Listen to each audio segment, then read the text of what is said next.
Marc. I'm part of the Friday, Saturday Executive MBA program at Columbia Business School, class of 2011.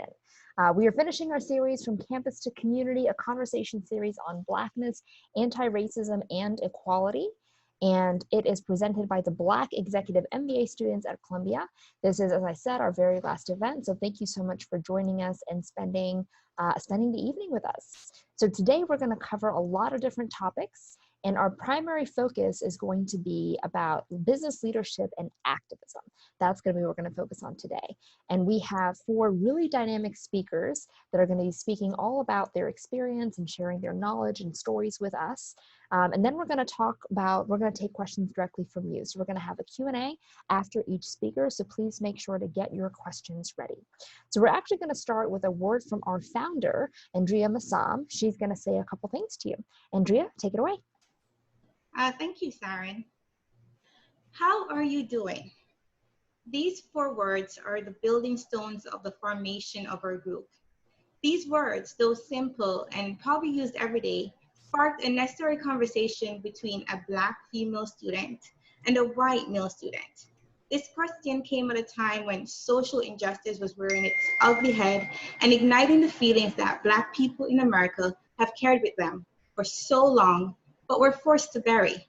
The feelings of never being enough, of not being heard, of being neglected and misunderstood. But in that moment, in that conversation between John Paluska and I, who you will hear from tonight, those feelings began to melt away like ice dissolving in water. I was being seen. I was being heard. Systemic racism is like a covered wound that festers and boils if left untreated. From this conversation, I began to think of ways to educate and discourage this form of racism. I've long sought a way to try and fight this infection, but wasn't sure how. But then, like a bulb lighting a dark room, I realized I had the how and I had the resources. Columbia provided all of this, and I was lucky enough to find like-minded classmates who also wanted to help in this fight. Thus, the CBS Black EMBA group was formed, and this educational series was born. Isn't it amazing how 4 words can make all the difference? I now hand over to you, Saren. And now we're going to have our next guest, Marc Thomas. Marc, how are you doing? Hey, thanks a lot, Sharon. I really appreciate being invited to your forum, and thanks a lot, Andrea, too. Doing well here. I'm actually in Arizona. Just took over the helm of a non-lethal weapon system company. It's actually Wrap Technologies. I'm the CEO right now.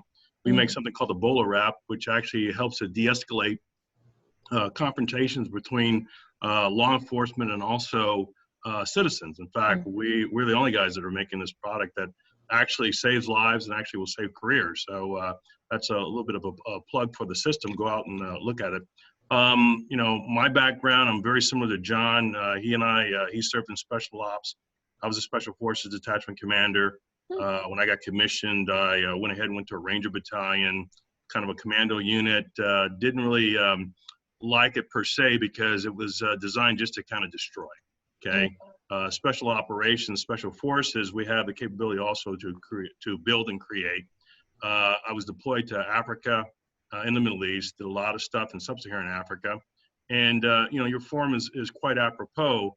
You have to picture a young kid back in the 80s, growing up in California, experiencing not so much overt racism, maybe covert racism, but then when I was commissioned and deployed and stationed in the South, everything on the post was fine, but when you left the post, it was not so fine.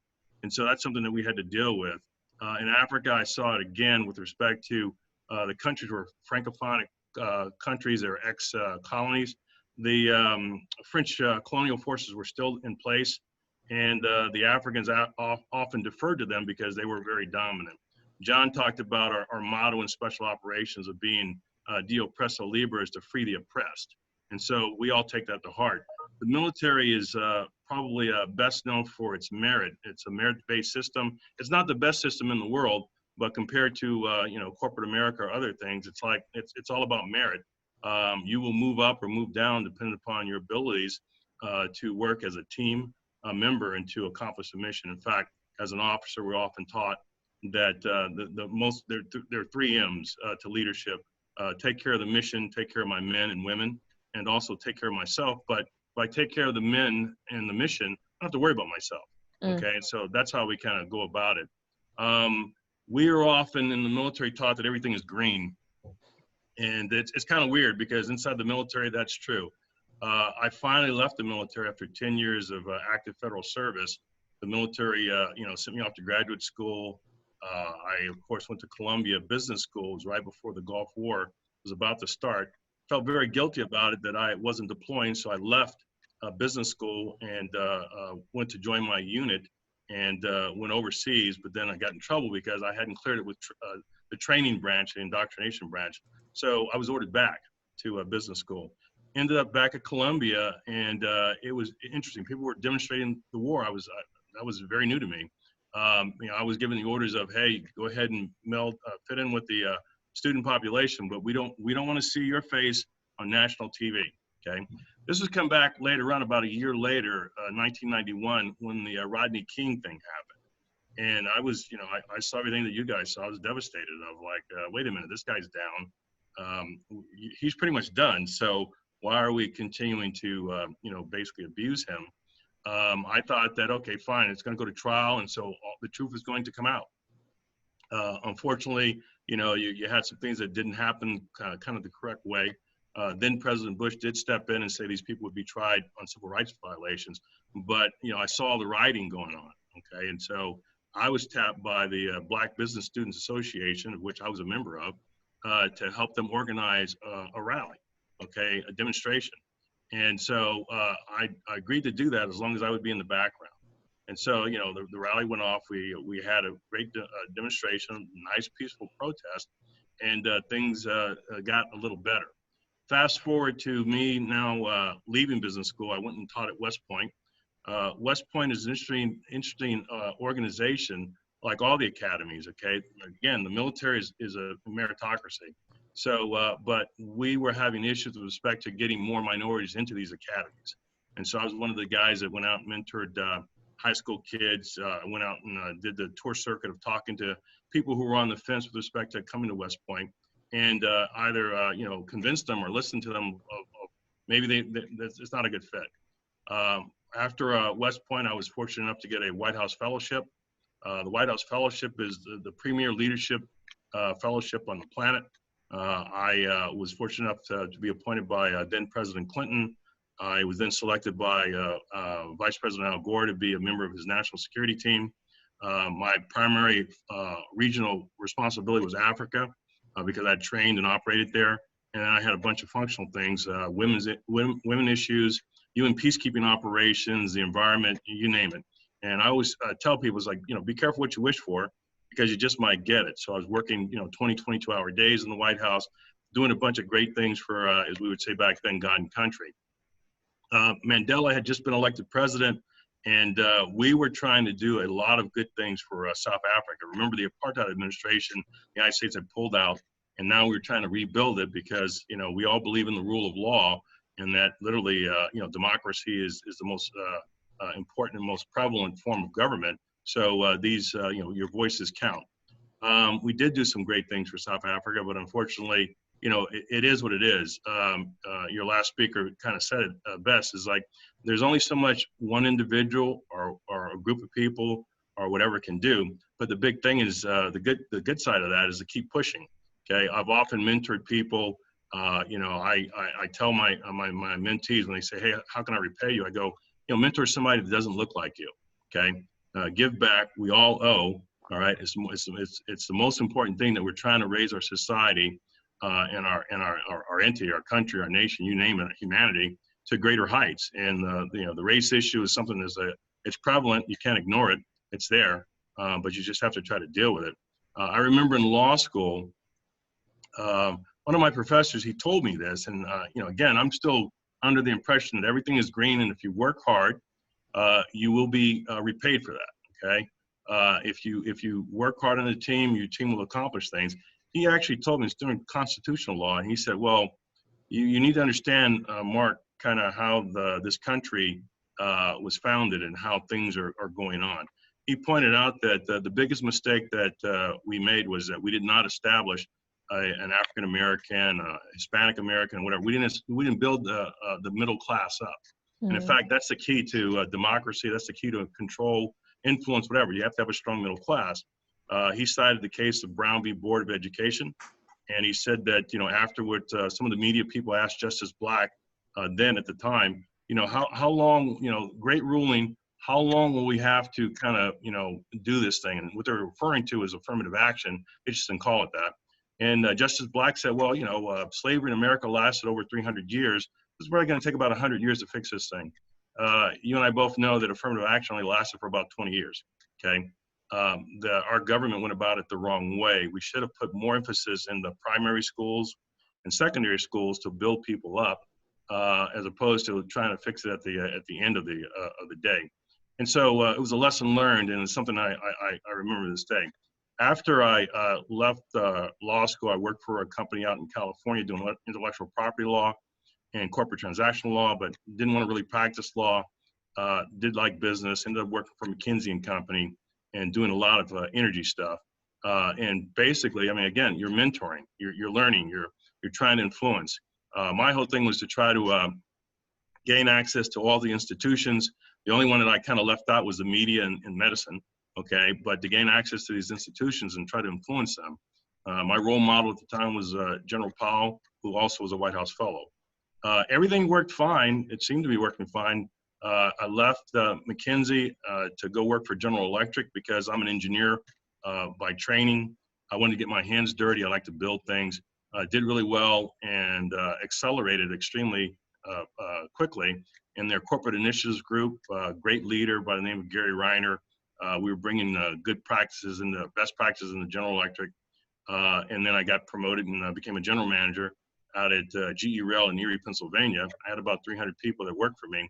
And again, that's an environment. Erie is not as diverse as New York City. So you have to figure out how to kind of work through these things. And at the time we were having some issues. I remember some of the younger African Americans and other Hispanic Americans would come talk to me because I was the most senior minority, I guess, in the facility. And I would listen to them and then I'd try to go solve the problem, thinking that the problem was like a dual problem, probably misunderstanding. It often is. It's lack of communication. I'd fix that. Then I got promoted to be a president, CEO, and chairperson of a GE aviations company. Doing really well. We grew the company from 150 million to 242 million in about a year. Our profit went from 9 million to about almost 40 million in the same time period. It's phenomenal. But I bumped into two gentlemen who they didn't appreciate it. It was pretty much not on my watch. And so, good guys prevail. You're often going to have, and I'll tell the listeners here, the viewers, you're often going to have circumstances in which the top brass or the top echelon of a company, they're really trying to do the right thing. They're trying to be as diverse. They're trying to hire qualified people. They're trying to mold and change the world. And you have the younger people at the bottom of the pyramid who are coming in bright-eyed and bushy-tailed, who they're the same. They want a better world. They want a better place to be. But then you're going to bump into a couple people in the middle who just, they don't get it. It's unfortunate. They just don't get it. And those people have to be basically retrained, retaught, or removed. It's that simple. I left General Electric. Things did work out. I left General Electric and became a venture capitalist, private equity guy, buying a lot of companies in the Midwest. Okay, so we bought injection molding companies, things like that. And now you're running companies. These are your companies, and now you can really influence things. We had a company in Paynesville, Ohio that had 8 or 9 different ethnicities in it. Okay, 8 or 9 different languages. And the big trick is to learn, the culture of these people and try to make sure that everybody's being respected and treated fairly. One of the things that John and I are very familiar with is prior to our deployments, we get a lot of immersion training. We have to learn about the culture of the area that we're going into. We have to learn the language. We have to learn the people, and you have to learn to respect the people. Otherwise, they're not going to work with you. Okay, they're going to toss you out of there. So these venture capital companies or these private equity portfolio companies, we had a lot of impact.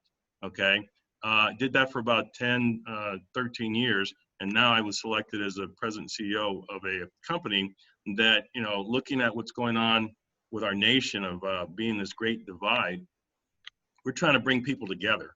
The bottom line is the police, they're not the enemy. They're a product of our society. The American police force has been taught to try to secure a situation as quickly as possible and to project authority, okay? They only have a few weapons or things on their belts. They have, the firearm, which, that's a lethal weapon and that will kill a person. You have a taser that will stun you and has the potential to kill you. And then you have a baton or pepper spray or something. These are all pain compliance systems, okay? Our system deploys like a cord that basically entangles you and gives you in the police department talk, okay? And so it's a de-escalation tool. But again, the bottom line issue is that we're going to have to figure this out. We will, as a nation, figure this out. We will, as humanity, we'll figure it out. It will take some time, but what we're doing here and what you guys are doing is extremely important, to have these conversations and to talk it out. Because the biggest problem I've ever seen in corporate America, outside of corporate America, whatever, it's all lack of communication and misunderstanding. We're all, in the military, we're taught that we're all the same color and we all bleed red blood. A bullet is a non-discriminator, so we all work together. Outside the military, civilians don't really get that lesson. They're taught to, focus on themselves primarily and what's in it for me, as opposed to what can you give back. All this stuff has to change. And it's just a matter of, having discussions like this and amplifying them around our nation. Mm-hmm, absolutely. Wow, that was incredible. I don't have any questions. You said everything that I wanted you to say, and you talked about all the points. I think it's really beautiful that, and I'm going to say also to the people listening, people watching, if you have any questions for Marc, make sure to raise your hand and I'll get to you.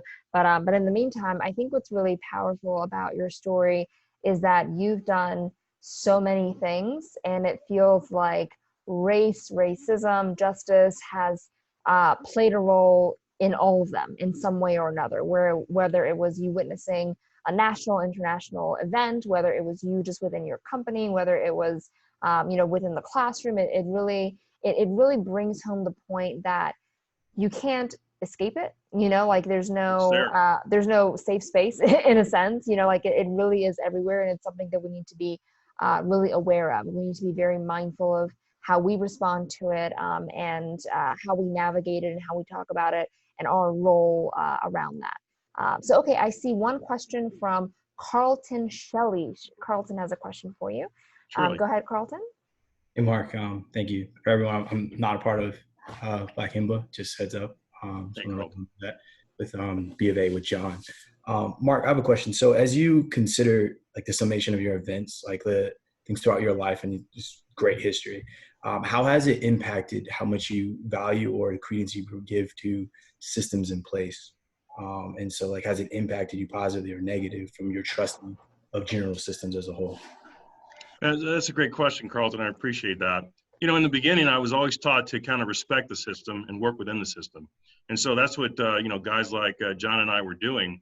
But every once in a while, a system is broken for whatever reason. And, I used to, read the Constitution and go like, this is a great document. But unfortunately, it was written back in a time when only a certain person could have any influence, okay? And so, we're now seeing a lot of influence by a lot of different people, and it's making a better place. So I still like to work within the system, but I do realize that sometimes you're gonna bump into a system that may need to be repaired. What I was telling you earlier about, my incident in corporate America, where everything's going well, people are getting promoted, everything's fantastic, and then I bump into two knuckleheads who just, I could have sworn money was green. And I'm making, you guys $200, $300, $400 million, me and my team. So what's the problem? The problem was, as some older people told me, they said, well, your problem is you rock the boat. What do you mean I rock the boat? Well, you got some people that just, they do not want to hear anything from you, okay? And it's like, well, these people are going to have to change because I'm not going anywhere. I encourage everybody. It's like, you're not going anywhere. We're here to stay. All these minorities, the women, everybody, we're all integral parts of this country in this world. And to me, I was very lucky that special operations taught me to use all my resources, that everybody was an asset because we were so small and we'd have to work in very denied areas where we're outnumbered. So we got fixed on the fact of use all your resources and get all your people home. So, I would encourage you to try to work within the system, but if one is broken, there's only, in fact, I would tell my friends this, okay, because, back in the 80s and 90s, a lot of people would look at me and go like, how could you be in the military? Okay, you're an African-American guy, and military is this, that, and the other. It's like, well, the military is not what you guys see on TV. It's not. It's completely different. It's highly professional, and it's a finely tuned entity. But I would encourage them, it's like, well, you don't want to rebel against a system like that because these guys are actually trained to put rebellions down, okay? So it's better to understand what they're doing and work with them. Just like I tell everybody about the police force. I mean, my uncle was a cop. I have friends that are police officers, and it's like they are the same as you are, except they're being placed in situations that are almost untenable. They're being asked to do all these different things, and so every once in a while, just like, even in the military, everywhere, you got a bad seed that's not playing by the rules. Well, if the system is good, it'll weed that person out. If the system is broken, it will try to hide that person. But eventually, everything is going to come out, and eventually, everything is going to get fixed. So, hang in there, do well, and you got a great forum here. And literally, the one thing I will tell you, all the business students is, of all the graduate schools that I've gone to, business school was the best one, and I'll tell you why. Because you're encouraged to work in groups, all right?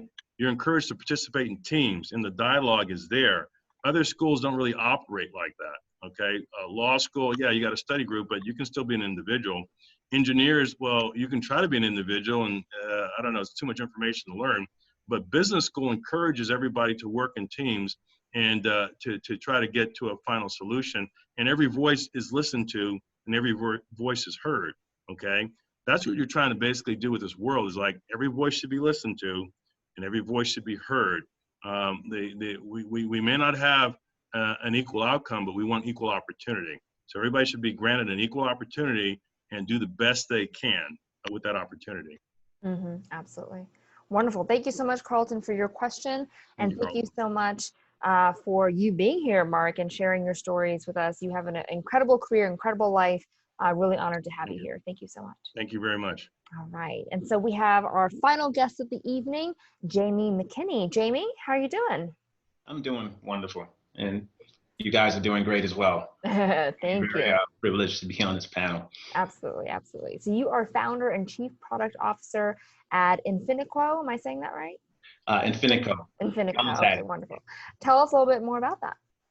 So before I go into that, I just want to say that I am so humbled to be in the presence of these three individuals. You guys, I noticed you all have something in common, and you're all protectors. You're protectors of people's lives.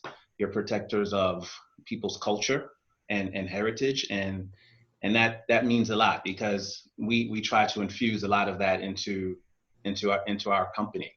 And I've reached out to all of you. I think Marc and I, we've connected, and John and Shalina. Over the next little while, I would love to just build a relationship where possible with all of you, so that we can continue this discussion and offline as well.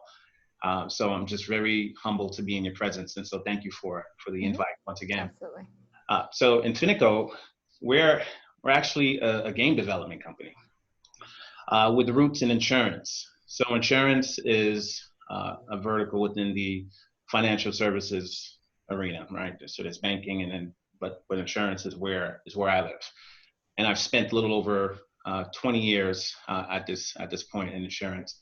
And in Infinico, we build risk management solutions in the form of 3D simulations that are designed to help you polish off your intuitive abilities when it comes to risk in real life situations.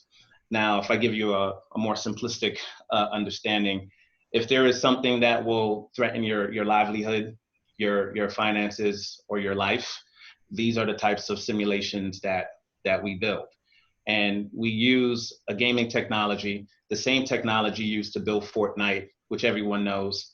And so that gives us access to all of the bells and whistles so that we can make this very real, very active, using emergent technologies such as virtual reality and its derivatives, augmented reality, mixed reality, to immerse the user, the player, into a situation that could be related to cybersecurity. That's really where we're seeing a lot of traction right now over the last year. And so that's an example of how we protect your finances on the corporate level as well as the personal level. And with all of us on Zoom and doing so much work from home, it's created an entirely new playground for those entities, those individuals, those groups that work on the dark web to now polish off their skills to target us one by one. So we're working to build simulations to help people develop a muscle memory, in which we pull in a lot of the cognitive learning elements to make it visual, to make it tactile, to combine all of these elements so that muscle memory might be there. Now as we start to open up certain states, which they're going to probably close up again, but now you start to reintroduce the public to situations where there may be active shootings, and it's already started happening. Kidnap and ransom, hostage situations. And in the beginning of my opening here, I said that I'm an insurance guy. So all of these different threats are actually tied back to something that a carrier and a broker would make available to a policyholder, because there is kidnap and ransom insurance, there is active shooter insurance and hostage situations, and there's cyber insurance. Now, as we move into the storm season, we have to now not only deal with this COVID situation in our crazy election climate, in addition to our instability in many places where people are practicing safety and people aren't doing that. Now we have to start worrying about hurricanes. I'm in New Jersey, and a lot of folks are reeling from maybe 1 week of having no power. So now we have to start figuring out how we can train people for earthquakes, fires, floods, windstorms. What do you do in these situations? And all of these things tie back to a carrier. So that is our unique twist in terms of what we do. I would like to say we're the first, or probably one of the first companies to build these type of simulations to train corporate America using a purely gaming platform. And so far, the most traction that we've been seeing is in our cybersecurity products. That's a quick introduction so far. Yeah. So what's interesting about your role is you don't just work at the company, you're one of the co-founders. So when we talk about, the title of this event being Black Leadership and Activism, you have, I imagine, a lot of say in terms of being able to shape the company, shape the culture, that sort of thing. So when you think about Black leadership and activism, especially as it concerns, anti-racism in the Black community, what does that look like for you? And what does that look like in your day-to-day role? Yeah, thank you for that question, because it was certainly an interesting journey to get myself to this point, and that I didn't do it on my own. So I spent so I'm originally from the East Flatbush section of Brooklyn. I have Jamaican and Bahamian descent. I have the best of a few worlds, and I've been fortunate to grow up in an environment where I have access to people that look like me and people that don't look like me. I'm a Generation Xer and a next Gener. So I grew up in the era of McGruff the Crime Dog and Smokey the Bear and all of in the Reading Rainbow. I like to good stuff. Yeah. So and that's what was instilled in me. We were like the latchkey kids because our crazy baby boomer parents didn't want us to be like them, so they made us extra responsible, right? So I roll all of that into my experience, and here's what I've noticed. Growing up and then moving into the corporate space, I spent several years at Hunter College in a pre-med program, and I was working for a big insurance company at the time, a large insurance company. We all know them. And as I progressed through that curriculum, I was trying to manage a pre-med load at the same time as I'm going through, underwriting training and operational training. And as I was making that transition, I started to encounter the invisible walls, the invisible ceilings, and it just didn't make a lot of sense to me. And I noticed the trend. I was getting promotions all the time, and I was considered an anomaly because I didn't have a degree. I was always working towards a degree because I went through a series of confusion. I had about 4 different majors, but I just loved going to school. But when I looked at my loan total, it was just adding up and I didn't have anything to show for it. And at the time, my brother had just graduated from Columbia Teachers College. He was the first in the entire family to, first of all, get to that level. And he had to choose Columbia. So he just made the bar extremely high for us. And so as I worked towards my goals, I noticed that I was training too many bosses after a while. I saw a very small percentage of underwriters, and there are thousands of underwriters across the US that work in many insurance companies, reinsurance companies, and the percentage of people that look like me and women was so small. And prior to this panel, I was on another panel hosted by InsurTech New York. And that panel was about diversity and inclusion within underwriting and the InsurTech community. And the community did their own research, and they did their own data science and business intelligence, and came up with some numbers that said there's less than 6% of African Americans writing coverage and actually having a hand in the day-to-day transfer of business and insurance. But I saw that over the last 15, 20 years, and I didn't like it. So what I started to do was try to find other ways to diversify how I earn money. And as I went from underwriting into operations, I realized that I had an affinity for technology. Started off with hardware, but then it graduated into software. And so I started a web development company on the side while I was working and going to school. And I figured, you know what? I'm working in an environment where I'm managing projects, because I've worked for about 4 different insurance companies, several different vendors that build software for insurance companies. So I've been introduced to a lot of cultures, working with offshore folks, a lot of politics within the insurance space. And I said, if I can do this on an enterprise level, but yet my earnings are not quite where it is, where it should be with my peers, then why can't I do this on a Main Street level? And so that's when my entrepreneurial venture started. And I hired some folks in the Philippines and different countries, and I actually went out and started marketing that I can build websites, and I really didn't know how to do that. But I always figured if someone says yes, they'll let me build it, I'll figure it out. And it was those people in those other countries that taught me.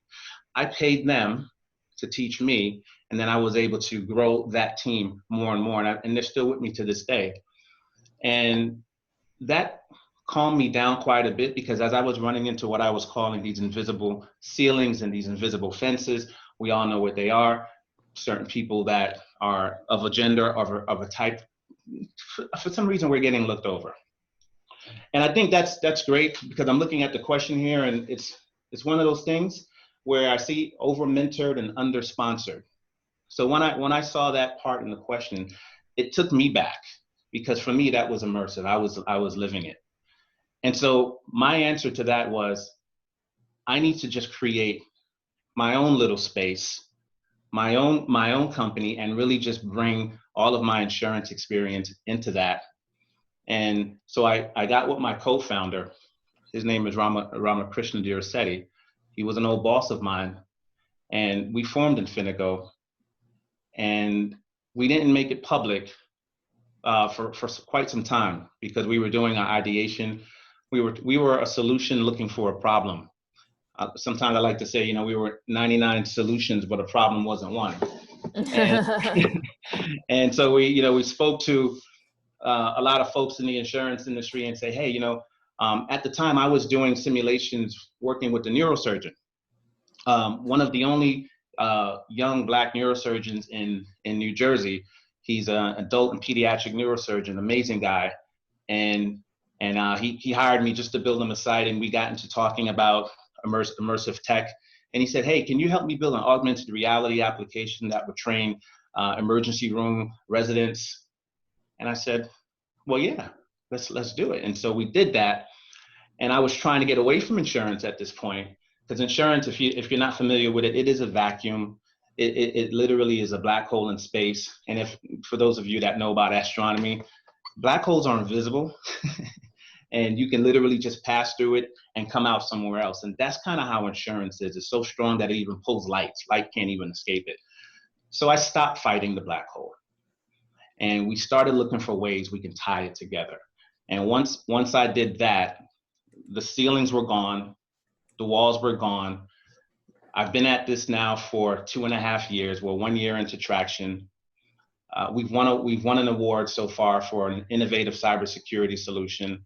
So that was the sign off for product market fit. And it's a wonderful feeling. But now what I'm starting to see, now that as an employee, the walls are gone, the ceilings are gone, now I'm starting to see the potential for new challenges. Acceptance. Will a carrier buy from a company that's founded by an African American and Indian? And we also hired our first executive non-founder, who's a female Caucasian from Canada. And so to get back to your question, Saren, we had an opportunity to build diversity in to begin with. Our company is built on that. And it's wonderful that we were able to do that, but this is 2017. It's not like we just did it. We started that way. And so we have that control. And so when I meet other founders, people who are considering themselves to be founders, I talk to them about the benefits of having all kinds of people from the very beginning involved in your organization. Different cultures think differently, and they approach problems differently. That might be the silver bullet that you need for the current situation that you're in.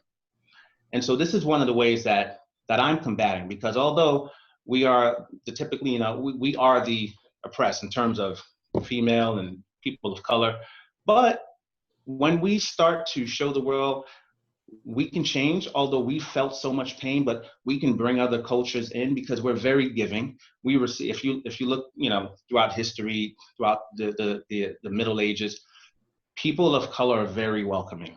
We pull you in. That's why so many people like to go to Jamaica every year, right? Because it's a lot of hospitality, not only in Jamaica, everywhere in the West Indies. And so we need to keep doing that as we start founding our companies. And I think that's one of the ways that we can change. So at this point, I don't even remember what your question was. But you got there. Yeah. So one more question for you. In the meantime, folks watching, if you have any questions, make sure to raise your hand and I will get to you. In the meantime, my last question for you is, when you think about, creating our own spaces, for you, that means founding your own company and, literally creating a company where you can decide who's there, and you can decide, how you want to represent yourself and what values you have, and building off of those values. I imagine that a lot of us may not be entrepreneurs specifically, but who may have our own space as well, whether that's a book club, going to a particular organization, starting things in our communities, just even in our families. And so I'm wondering, for folks who are in that position where they can kind of create that space, what advice do you have to make that space welcoming, diverse, inclusive? How do we accomplish that? How do we enable our spaces to be well suited for those deeper conversations of justice and equality and anti-racism? Yeah, so what comes to mind is, as you create your space, as you envision the framework for your space, stop being starstruck by people. Interesting. Right? Stop being starstruck. Now, Marc said something about being in the armed forces, and what you see on TV is not what you actually experience, because they're professional. They make a good point. Everyone is red underneath. And so now take that, superimpose it on why I said stop being starstruck, because you have to elevate yourself to the same level as the person you look up to, because that person is so used to folks, oh my God, that they go into an automatic delivery of information. And it's not so conversational. It's they feel that, this person just needs knowledge. So, but if you elevate yourself and you match their energy, I think it's refreshing for them to have a conversation. That's what I started to do a long time ago. It hurt me and it helped me, because I was never afraid of a boss. I was always very respectful. But when I started having more clashes with them professionally in a debate, and I started to come up with ideas, and then I would hear them come up with the same ideas, I said, oh, I've somewhat arrived. And now this little pond that I'm in, it's a little tight for me. So I have to find a way to expand. And I got tired of people not listening to my ideas and putting them to the side. So for me, it was an evolution I could not help. And it was necessity for me to create my own space. And I didn't realize how fast I was doing it. So I would say, if you are feeling any way that I was feeling, it's definitely time to start digging some trenches around you so that you can have more buoyancy. But while you do that, keep it very open. Be able to address these topics that people don't like to talk about, gender equality, cultural equality. Just put it out there to begin with, because you're not going to have to retrofit it later. That's going to be much harder. But if you start your design with all of these things in mind as you create your space, whether that be a new division in your place of employment or your new company, wherever you lie on that spectrum, just keep these things in mind. You have an opportunity to be diverse by design. And it's not just how you look, it's how you think and how you act and how you say things. And don't be starstruck, be respectful, but be conversational. Don't make it an interrogation. And then people will start to feel that energy from you. And so that's why I practice. And it's worked very, very well for me, and it continues to work. And I share what I know with other folks, and pay attention to people. Pay attention to behaviorism, how people move, how they respond. Be quick to listen and slow to speak, slow to anger. That's a scripture that I can't remember, but I practice it, right? And regardless of what you believe in, that makes sense. That makes a lot of sense, and it served me well. And when you do that, in my opinion, your space will be just as welcoming. Beautiful. Absolutely beautiful. Wonderful. Looks like we don't have any questions. So we're going to wrap for the event. Thank you so much for all of your stories and perspective, and good luck with the company. Sounds like you're doing some really exciting things. So best of luck with that. Thank you so much. Absolutely. So thank you all so much. And thanks to our guests for sharing their experiences, their stories and perspectives with us. We had 4 really amazing people that hopefully you learned from and took something away from. And before we close out for the evening, we have our closing remarks from our co-founder of the Black EMBAs group. You're going to hear from Andrea one more time. Andrea, you're up next. Thanks, Sharon. I just wanted to thank our phenomenal guest speakers tonight. This is our last educational session in our series, and I wanted to thank our spectacular moderator, Saran Yitbarek, and our wonderful techie, Barry Wise, without whom this will not be possible. Also, the rest of the EMBA students who contributed to the series, Ryan Taylor, Damaris Hicks, Troy Neal, Dana Moody, Camila Moreno, Stella Misomali, Amar Mohammed, and John Poluska. So the CBS Black EMBA Group wishes to thank you for joining our sessions, and we hope you found the series educational, interesting, thought-provoking, and entertaining. We hope the information shared by our talented guest speakers will provide you with the knowledge to make a difference in your place of work and community. Never underestimate the impact that can be made from the smallest gesture. Every step forward is a step closer to healing that wound. Now, we will have more initiatives in the fall, and we look forward to your continued support. Thank you, everyone. Over to you, Sharon. Wonderful. That was beautiful. Thank you for closing us out. And so after this event, we're going to send our post-event email that we always do. We're going to have a recording of this talk so you can look back on it. Would love for you to share it with people in your community so they can hear the stories and perspectives and words of wisdom from our speakers. And so I ask you to please share that and to look out for that in the email. Also going to have you, if you can, please fill out our post-event survey to see how informative this was, to see how you liked it, so that we have the information we need to put on future events and hopefully coming up soon. So make sure to fill that out. And my last ask of you is to please think about the words and the stories that were shared, and think about how those words can impact can impact your businesses, your communities, your families. What can we do, as Andrea said, on an individual level to make sure that we are all in the fight towards justice, equality, and anti-racism? So that's all that we've got. Thank you again so much for spending your time with us. us. We hope you enjoyed it, and we are excited about giving you programming in the future, so look out for that. And on that, have a good night, everyone.